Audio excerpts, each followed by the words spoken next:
Anak yang lain. Shalom jemaat Tuhan yang dikasihi. Saya sangat bersyukur sekali boleh berada kita satu gereja. Kita satu gereja dalam pengertian bukan sebagai organisasi tapi sebagai organisme, bahwa kita adalah satu tubuh Kristus. Bukankah kita adalah eklesia, sekumpulan orang yang dipanggil keluar. Dan saya sangat bersyukur saya berada di dalam kumpulan orang-orang benar. Saya percaya bahwa setiap kita telah dipanggil keluar dari kegelapan kepada terangnya yang ajaib. Nah, pagi hari ini kita akan sama-sama belajar tentang satu narasi yang luar biasa yang saya akan ambil dari dua raja-raja pasal yang kelima. Kita akan belajar beberapa tokoh di situ, ada 3 tokoh hebat di situ. Dan kita akan belajar tentang satu hal yang mungkin saya akan berikan tema hasrat yang membunuh.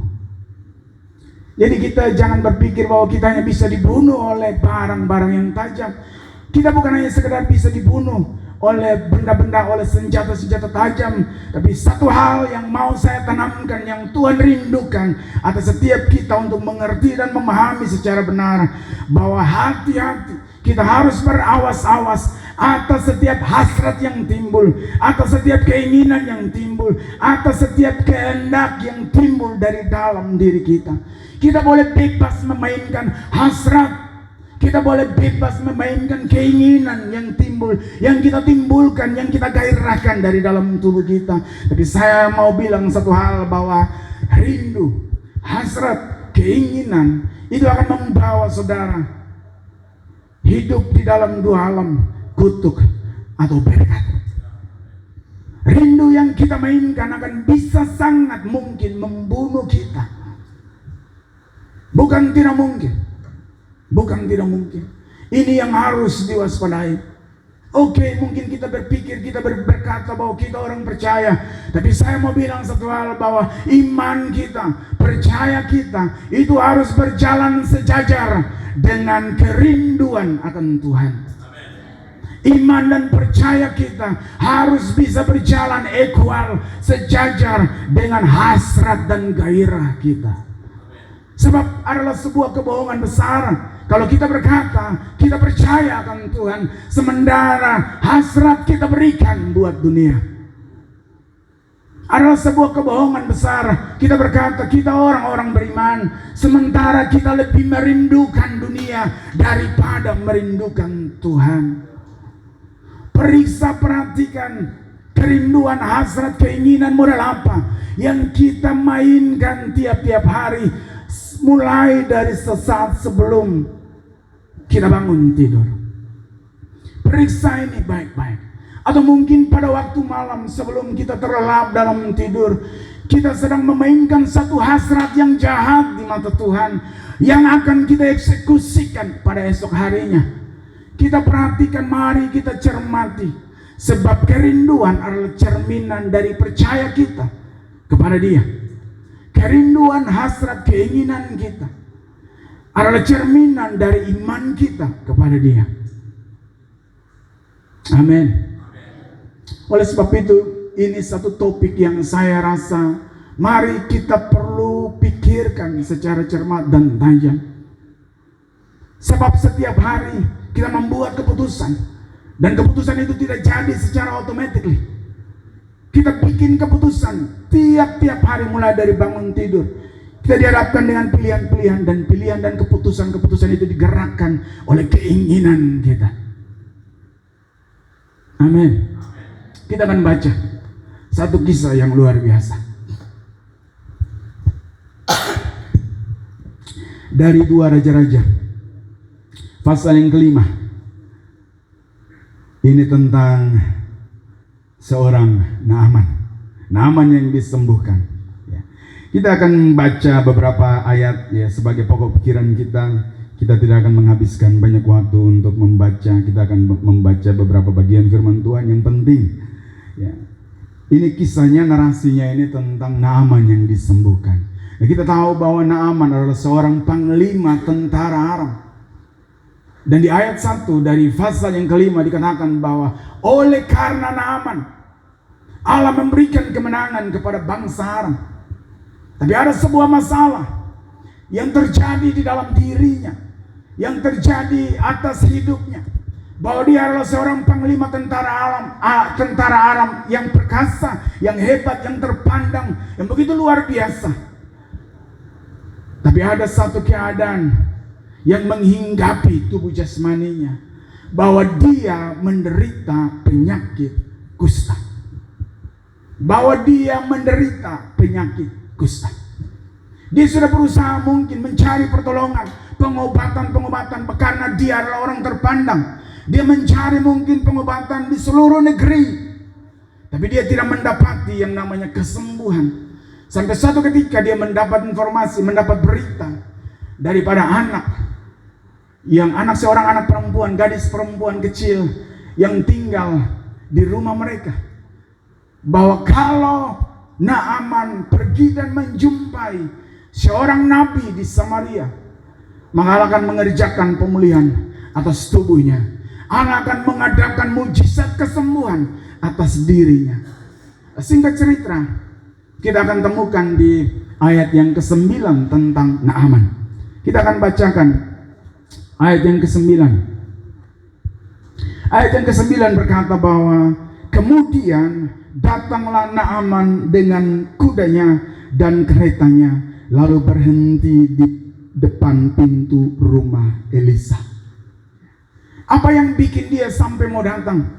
Karena dia merindukan, dia menginginkan sesuatu terjadi, pemulihan terjadi atas dirinya. Tapi sebelum pemulihan itu terjadi, dia masuk dalam satu proses yang luar biasa. Setiap kita, saya yakin dan percaya bahwa setiap kita rindu mengalami pemulihan apapun keadaan kita, apapun pergumulan kita, apapun kondisi situasi sukar yang sedang menghampiri, yang sedang bergumul dengan kita. Kita merindukan yang satu, yang kita rindukan adalah kita rindu Tuhan melakukan pemulihan atas setiap pergumulan, situasi sulit, situasi sukar, apapun kita rindu mengalami pemulihan. Tapi kita akan belajar satu hal. Naaman tidak mengalami pemulihan begitu saja.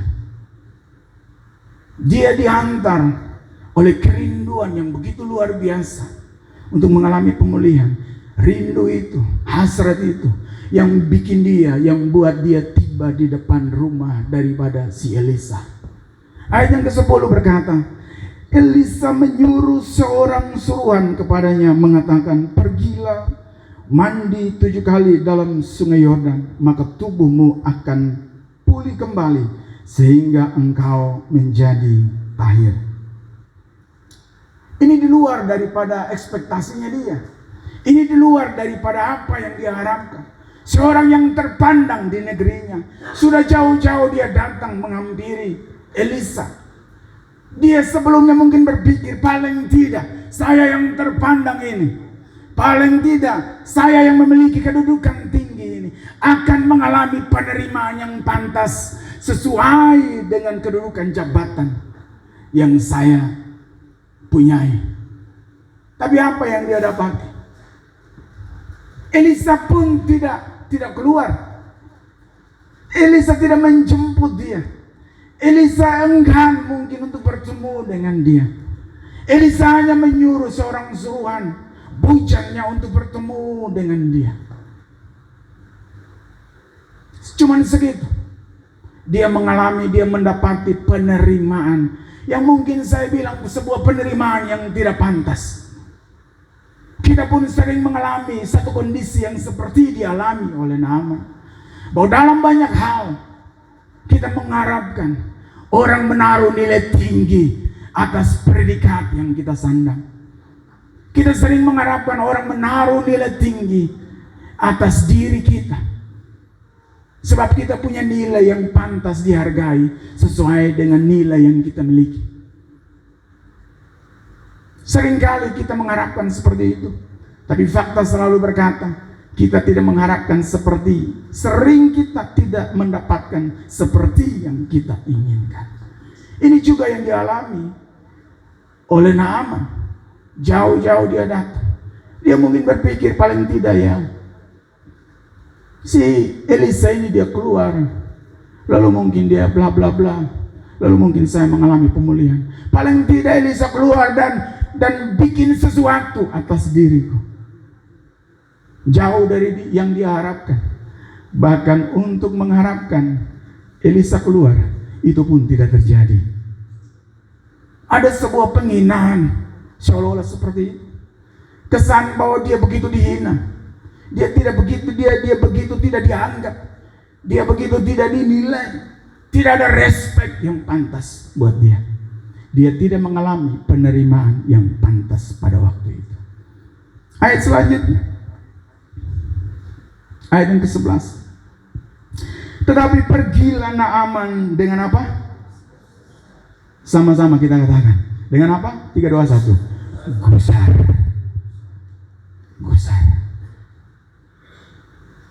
Memang benar bahwa Naaman mengalami pemulihan.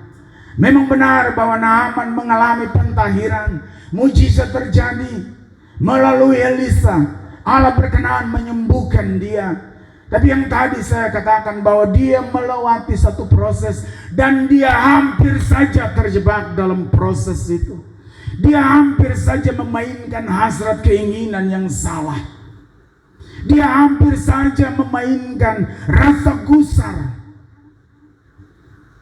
Coba saudara berpikir bahwa kalau dia terus berhasil memainkan rasa gusar ini, mungkinkah dia sembuh?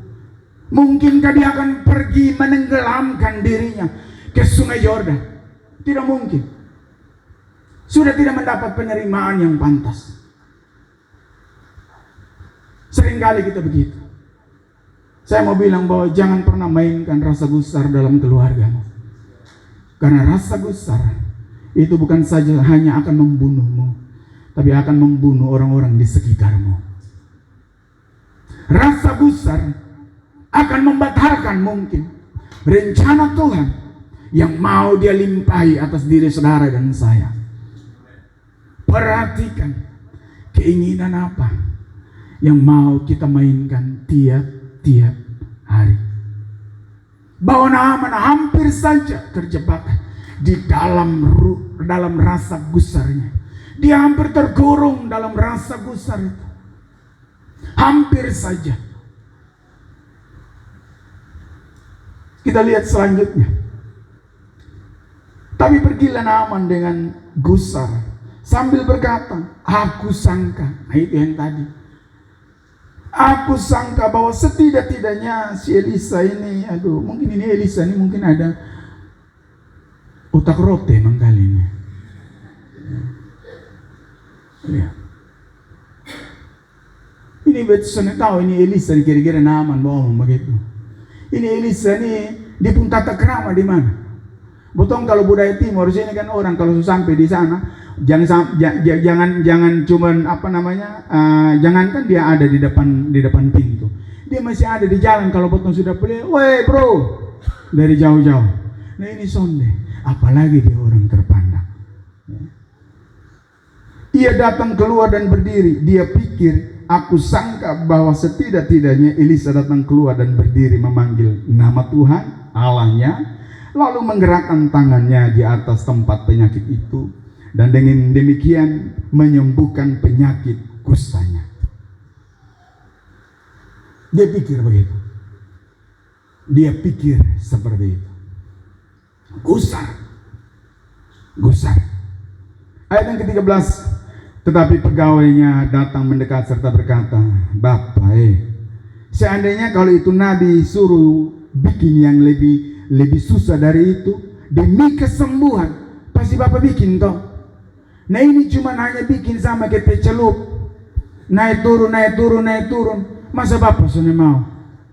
Ini bukan pi angkat beban beras 1 ton kok, bukan. Hanya pi mandi sana, naik turun belum naik, tahu celup toh. Cuma naik, cuma begini sana. Dan sudah banyak juga, hanya 7 kali sana. Nah untung di sekitar daripada panglima Aram ini ada orang-orang yang dipersiapkan Tuhan, mengingatkan dia. Dan pada akhirnya ayat yang ke-14 dibilang begini, maka turunlah ia membenamkan dirinya 7 kali dalam sungai Yordan, sesuai dengan perkataan abdi Allah itu. Lalu apa? Pulih. Saya mau bilang bahwa pemulihan akan terjadi ketika kita berhasil memainkan hasrat yang benar. Amin.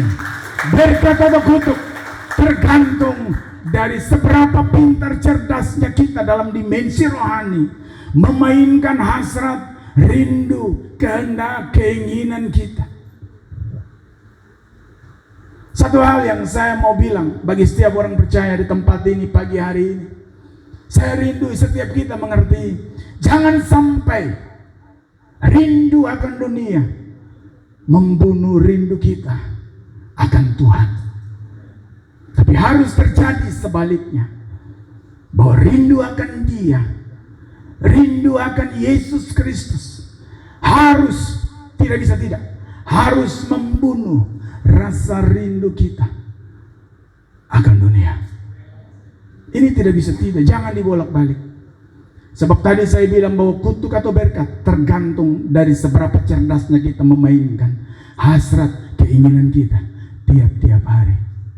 Ini yang sedang Naaman pertontonkan pada setiap kita pagi hari ini. Mau ngalami pemulihan, jangan sampai, nah betul ini kan kalau dalam rumah ini kan betul orang timur, ini orang Kupang nih khususnya ya. Coba tong kalau ada baribut sedikit mai tua di rumah coba. Mai tua sana pasang muka. Betul akan dicari itu perempuan di luar yang mau pasang muka buat betul. Betul ke sana? Ya kan? Hati-hati. Hati-hati, jangan sampai terjebak.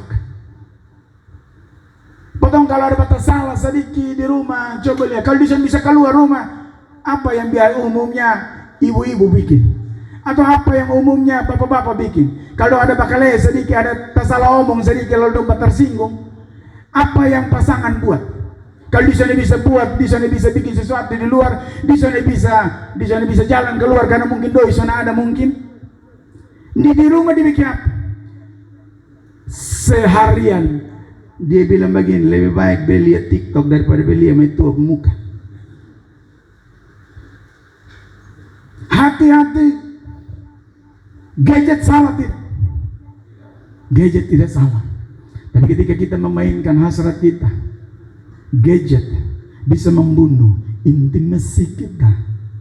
Gadget, handphone yang ada di dalam genggaman saudara dan saya akan membunuh keintiman kita dengan Kristus. Makanya coba lihat coba. Bangun pagi lihat, itu saudara kerja lain. Bangun pagi, harap di berdoa.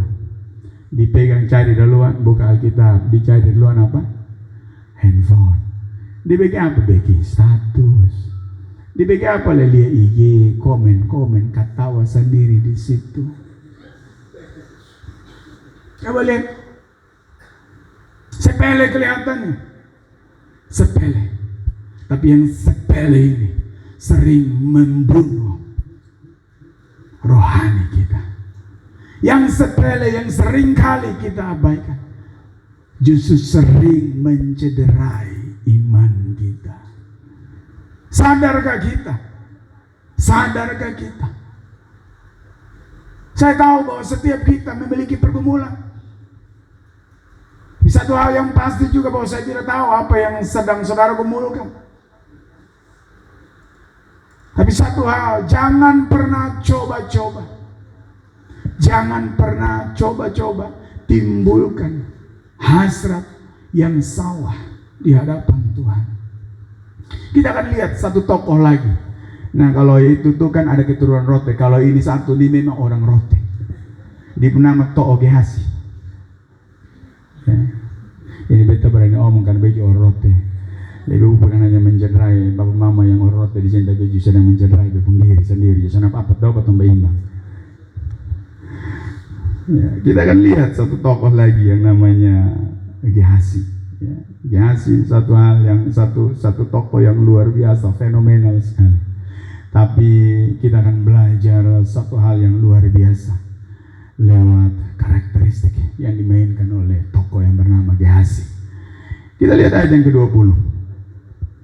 Nah, ini ceritanya ini kan yang sembuhkan ini bab tua di atas toh, melalui siapa? Elisa kan. Nah, ini Gehazi ini soalnya punya andil apa-apa. Dia soalnya punya andil apa-apa. Tapi dia pingin sesuatu yang besar, seolah-olah dia punya hak atas itu. Ayat yang ke-20 berkata begini. Dia duduk-duduk dipikir, dia tenang kan, biasa begitu kan. Kalau orang yang rencana jahat pun dia duduk tidur, dia pikir apa saja di sana tenang. Soalnya tenang sama sekali. Lihat ini toh Gehazi. Ayat 20 dibilang begini, lalu berpikirlah Gehazi. Dipikir dalam hati, dipikir, wah ini Elisa nih, orang suka sih sama dia. Ini Naaman ini kan sembuh. Nah kan soalnya ada salah toh, dikasih ini persembahan toh. Ini persembahan ini nanti kita akan hitung sama-sama, persembahannya ini nilainya miliaran rupiah. Makanya Gehazi itu Naaman sujauh dimukul lari kejar. Karena ini dia bukan kejar 100.000. Ini dia bukan kejar buah apel setengah kilo. Ini dia kejar miliaran rupiah. Dia berhasrat untuk memiliki. Dia membangkitkan kerinduan untuk mendapatkan yang bukan haknya dia. Dia merasa bahwa dia memiliki hak atas. Bahwa mungkin seolah-olah kesembuhan yang dialami oleh Naaman adalah andil daripada dia. Dan dia merasa tanpa sepengetahuan dari Elisa, diangkat kaki 1.000, main belakang dikocok dulu, kocok gas, lari. Naaman sejauh. Coba Bapak Mama, Bapak mau kejar, kalau misalnya beta Pak Jerry sampai di Camplong sana, Bapak mau kejar demi 100.000, kan sudah mungkin, betul tuh? Tapi Pak Jerry jangan kan di Camplong, sampai dia mau masuk di Timor Leste sana juga demi itu miliaran rupiah dia akan sampai. Nah ini yang dilakukan oleh Gehazi. Ini yang dibuat oleh Gehazi. Ayat 20. Berpikirlah Gehazi, kesempatan nih ya. Bujang Elisa Abiala itu. Sesungguhnya Tuanku terlalu menyegani Naaman. Dipikir ini Elisa ini pembaik lah, memang betul-betul. Ya, saking menghargai respek sama si Naaman sampai masa di sana mau terima ini. Ya, terlalu menyegani. Dibilang terlalu menyegani Naaman, orang Aram ini, dengan tidak menerima persembahan yang dibawanya. Lihat, ini toh Gehazi. Disumainkan hasrat, keinginan, kerinduan yang salah. Ini ayat ini bilang begini. Ini memang betul-betul toh Gehazi. Wih Tuhan, tolong beta jangan kesama kayak ini Gehazi. Pakai nama Tuhan lah, coba. Di semua baking yang salah, pakai nama Tuhan. Ini yang ketahuan ini pasti ada pengalaman ini. Ya kan? Dibilang begini. Demi Tuhan yang hidup, sesungguhnya aku akan berlari mengejar dia. Wih, luar biasa.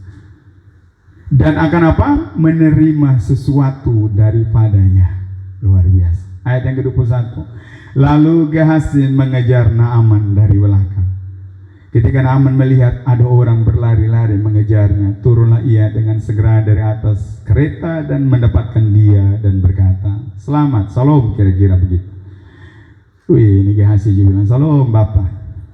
Ya, ini beta pun bos, ini beta pun tuan, ini suruh beta dimulai. Ya, jalan dengan kerinduan yang salah, pakai nama Tuhan, ketemu dengan Naaman, dia mulai bikin mengarang cerita bebas. Betul toh? Botong suka begitu kan? Botong pintar mengarang cerita bebas. Ini Naaman, ini Gehazi dia bilang begini. Baru saja datang kepadaku.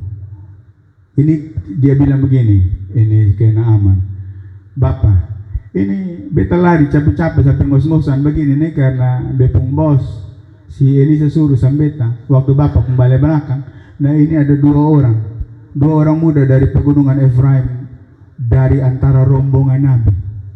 Baiklah berikan kepada mereka 1 talenta perak. dan apa? 2 potong pakaian. Diminta 1 talenta. Nah, talenta ini adalah alat ukur pada zaman itu. Nah, kalau alat tukar, alat transaksinya itu di sini dikatakan bahwa perak. Nah, kalau potong hitung kalau misalnya harga perak sekarang ini kalau misalnya 15.000, hitung gampang ya, 15.000. Satu apa? Bukan 1 kilo, 1 gram.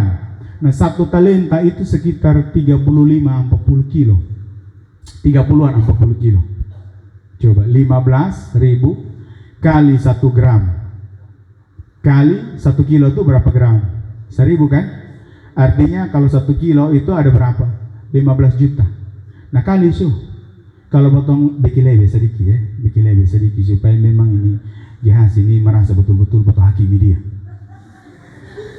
Ya. Kalau misalnya ini apa namanya 1 talenta ini ada 40 kilo. Nah, kali itu 15 juta kali 4. Berapa itu? Ya? 15 juta kali 40. 150 berapa tuh? 600 juta.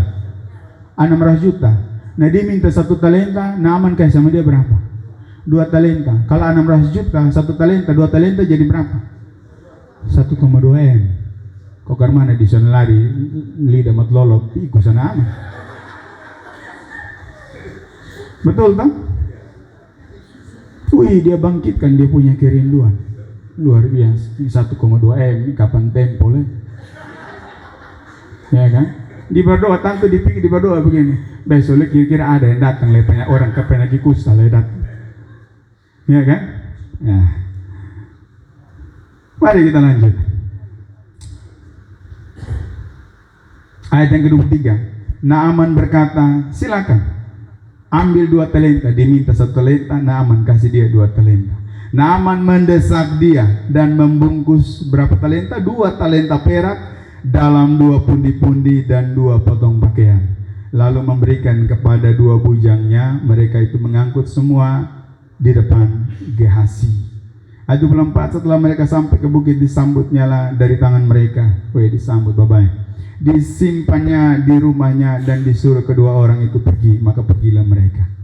Ayat 25. Baru saja Gehazi masuk. Beta coba bayangkan ini Gehazi di Sulari. Waktu itu kan belum ada aspal hot mix kan. Di bergumul dengan abu debu toh. Dilari begitu macam bolong mereka itu abu dari Naaman pun kereta. Ya kan? Di pulang datang tuh beta coba waktu dia masuk baru sampai ini kira-kira sebelum itu mungkin disuruh pikir ini, beta bikin babai bermuka dong, dikasih bahasa berperambu, lap sedikit kasih bahasa dari air, di sampai di depan Elisa. Baru saja Gehazi masuk dan tampil ke depan tuannya, berkatalah Elisa kepadanya, dari mana sah? Toh dari mana? Lihat ini Toh bilang begini, beta sampai mana? Coba lihat. Beta sampai mana? Lihat. Dia terjebak di situ. Pertama, disubangkitkan hasrat yang salah. Yang kedua, ditipu sama Naaman. Yang ketiga, untuk bikin tipuan ini dipakai nama Tuhan. Keempat, lagi datang di balik masuk dalam rumah, di omong kohok saya sama si Elisa. Nah coba, ini rindu model ini membahayakan dia. Dia sedang ada dalam satu ancaman yang sangat-sangat mematikan dia. Kita lihat ayat yang ke-25 tadi. Baru saja Gehazi masuk dan tampillah ke depan tuannya, berkatalah Elisa kepadanya, dari mana Gehazi? Jawabnya, hambamu ini tidak pergi kemana-mana. Ayat 26, perhatikan. Tapi kata Elisa kepadanya, bukankah hatiku ikut pergi? Bapak mama, jangan coba-coba bangkitkan rindu hasrat yang salah. Mungkin bini Sonelia, mungkin laki Sonelia, mungkin saudara ada dalam kamar dalam kesendirian, ditemani oleh cicak mungkin dalam kamar. Lalu mungkin waktu mulai ame HP, awalnya buka Facebook, lalu kemudian ada satu keajaiban gambar yang bagus lewat, lalu saudara mulai mainkan itu kerinduan dan hasrat. Setelah saudara mulai buka sudah di penyeling, porno mulai nonton, mengenakan mata. Terus bangkitkan itu, terus bangkitkan itu. Firman Tuhan bilang, sana ada Elia, seperti Gehazi. Hati Elisa ngikutin dia. Saya mau bilang, jangan coba-coba mainkan, bangkitkan kerinduan hasrat yang salah. Karena mata Tuhan ada di mana-mana. Mata Tuhan mengawasi saudara dan saya. Hati-hati. Jangan pernah berpikir bahwa tidak ada yang melihat. Saya merasa aman. Tidak ada yang dapat mengganggu saya. Hati-hati. Tinggal sedikit waktu lagi. Saudara akan dicederai oleh hasrat saudara sendiri. Kita lihat selanjutnya.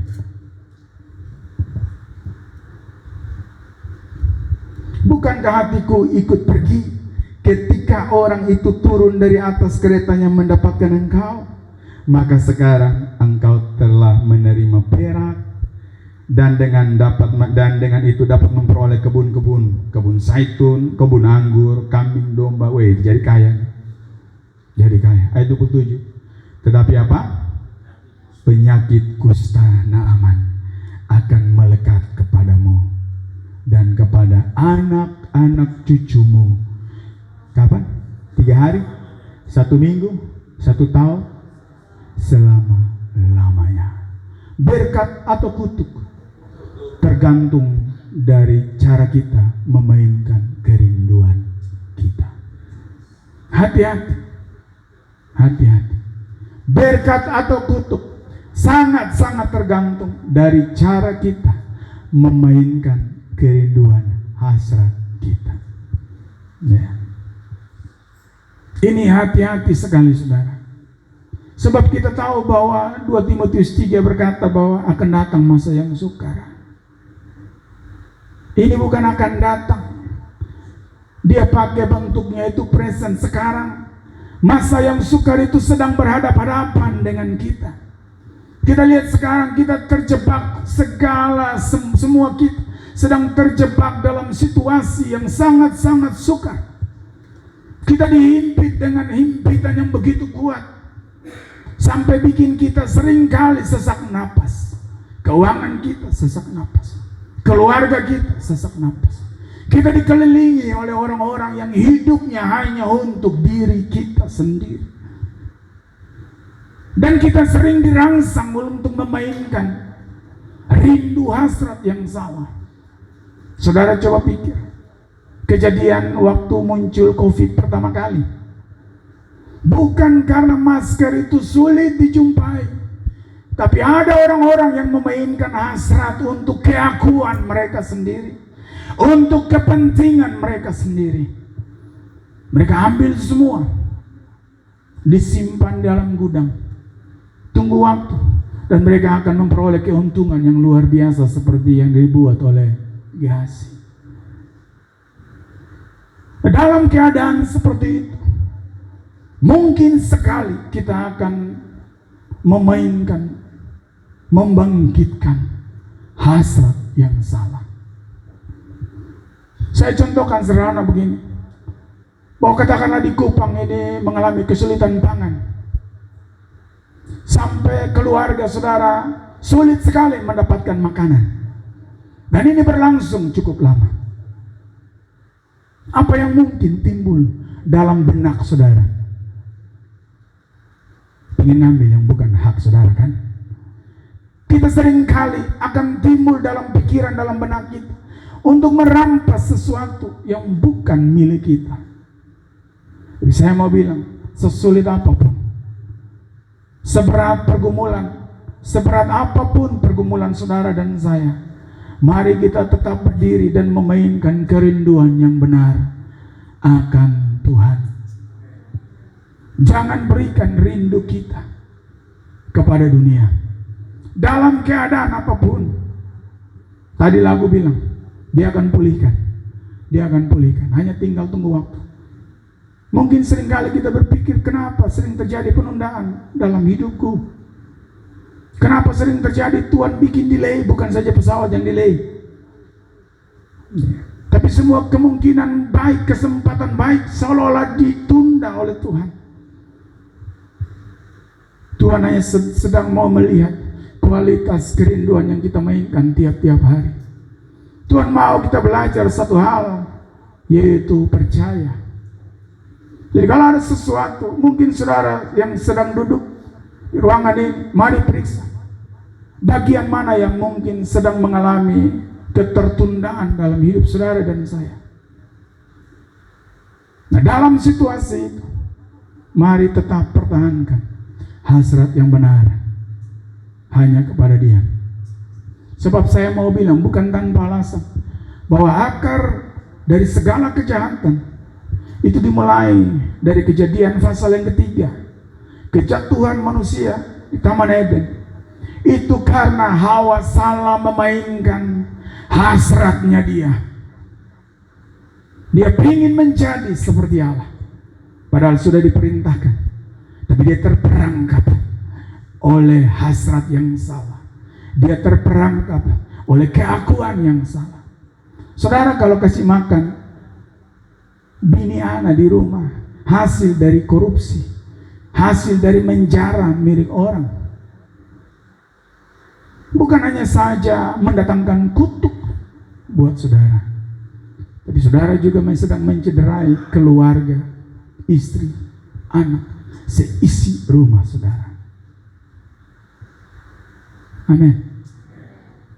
Ini yang terjadi. Kita lihat akibat dari peristiwa kejatuhan manusia di Taman Eden. Karena keakuan daripada Hawa untuk menjadi seperti Allah.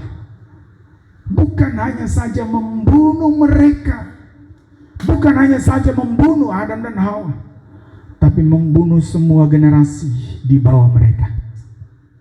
Dunia dibabat habis, dikuasai oleh dosa.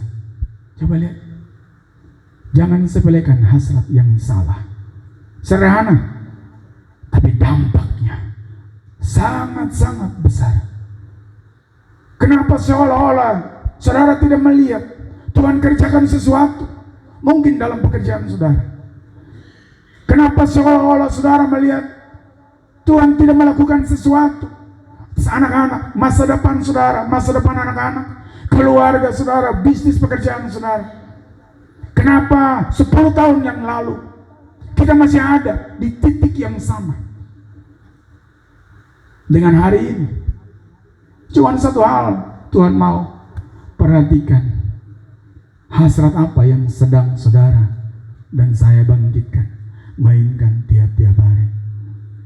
Sebab hasrat kita menentukan kita hidup di bawah berkat atau di bawah kutuk. Bagian yang terakhir kita belajar, yaitu dari seorang Elisa. Sedikit lagi kita selesai. Ayat yang ke-15 dan yang ke-16 tentang Elisa. Setelah Naaman sembuh, dia kembali ke Elisa, dia berjumpa dengan Elisa. Ayat yang ke-15 dia bilang begini, kemudian kembalilah ia dengan seluruh pasukannya kepada abdi Allah itu. Setelah sampai, tampillah ia ke depan Elisa dan berkata, sekarang aku tahu bahwa di seluruh bumi tidak ada Allah kecuali di Israel. Karena itu, karena alasan pemulihan, pentahiran, kesembuhan, mujizat itu, karena itu terimalah kiranya suatu pemberian dari hamba ini. Ayat yang ke-16, tetapi Elisa menjawab, demi Tuhan yang hidup, yang di hadapannya aku menjadi pelayan, sesungguhnya aku tidak akan menerima apa-apa. Dan walaupun Naaman mendesak supaya menerima sesuatu, ia tetap menolak. Mari kita cerdas dalam dimensi rohani, supaya kita mampu mendeteksi semua spirit, supaya kita mampu mendeteksi semua roh yang sedang bermain di sekeliling kita. Jangan sekedar jadi orang percaya yang foolish, yang bodoh dalam dimensi rohani. Tapi kita belajar dari Elisa. Ada roh Allah yang kuat, yang tinggal tetap dalam dirinya. Itu yang bikin dia mampu mendeteksi roh spirit yang sedang bermain dalam situasi itu. Salah kok Sone kalau Elisa diterima itu persembahan. Sone salah. Kenapa kalau Sone salah dia tolak? Karena dia tahu ada roh yang jahat, ada keinginan yang jahat yang ada di depan pintu pikirannya. Karena dia mampu mendeteksi ada roh jahat, ada spirit yang jahat. Kalau ini terus dimainkan oleh dia, maka dia akan merasa berhak atas pemberian itu, seolah-olah semuanya karena dia. Dan dia tidak mau terjebak dalam situasi itu. Dia menolak, dan dia tetap menolak. Dia tidak mau mencuri kemuliaan Tuhan. Dia punya alasan untuk berbangga, dia punya alasan untuk menerima itu, tapi dia menolak. Dia cerdas dalam dimensi rohani. Dia mampu mendeteksi spirit yang jahat. Nah ini kalau Naaman, kalau si Gehazi soalnya tawar dikejar. Beda dengan Elisa kan. Ditawarin pun dia tetap menolak. Amin. Kita baca satu ayat dalam kaitannya dengan karakteristik yang dimainkan oleh Elisa. Dalam Amsal 23 ayat 4 dibilang begini, jangan bersusah payah untuk menjadi kaya. Kaya itu salah Sonde salah, ya kan? Tapi kenapa Amsal ini bilang begini, Amsal 23 ayat 4, jangan bersusah payah untuk menjadi kaya. Malah dia bilang begini, tinggalkan itu hasrat. Bukan kayanya yang salah, tapi hasratnya yang salah. Bukan kaya yang berbahaya, bukan kaya yang membunuh saudara dan saya tanpa saudara dan saya sadari, adalah hasrat yang jahat di mata Tuhan. Kita lihat dalam 1 Timotius 6 ayat yang ke-8 untuk meneguhkan Amsal 23 ayat 4. 1 Timotius 6 ayat yang ke-8, demikian firman Tuhan. Asal ada apa? Makanan. Asal ada pakaian, cukuplah. Cukup. Soalnya merasa cukup itu yang dia sebentar malam tuh mau pirampok orang perumahan. Betul tuh. Soalnya merasa cukup itu yang dia sebentar ini yang kan mana caranya kau bisa ambil dari dia. Korupsi di mana-mana, menyalahi hak kewenangan kita. Karena ini rasa soalnya cukup.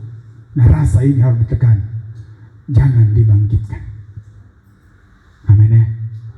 Kita lihat ayat yang ke-9. Tetapi apa? Mereka yang ingin kaya. Jadi bukan kaya, tapi ingin kaya. Beta ada di situ nah. Beta juga keluar, beta pemain di situ juga. Dulu beta juga ada di dunia persilatan juga. Ingin kaya, supaya gandoi, surasa hebat. Beta pikir beta ada pegang doi, beta bisa bikin diri, bisa bikin itu, bisa bikin apa saja yang beta pu hati mau.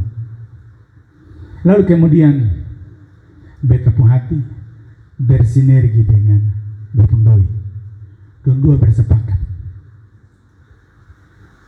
Doi dengan hasrat bersepakat. Lalu dong pakai beta tubuh untuk eksekusi dong pun kesepakatan. Beta ada di mana? Terhilang. Beta mati, bukan mati roh, bukan mati jasmani, tapi bertahun-tahun beta terhilang dari hadiratnya. Rohani beta mati, menjadikan beta tidak lagi peka, menjadikan beta tidak lagi mampu melihat desain rancangan Tuhan yang hebat itu atas diri beta. Seolah-olah beta dibuat buta untuk melihat kebaikannya. Hati-hati. waspadai roh hasrat keakuan kita.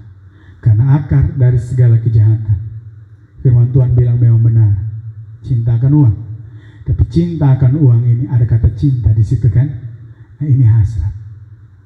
Ini hasrat. Kiranya Tuhan memberkati saudara dan saya. Mari kita bangkit berdiri, kita terus renungkan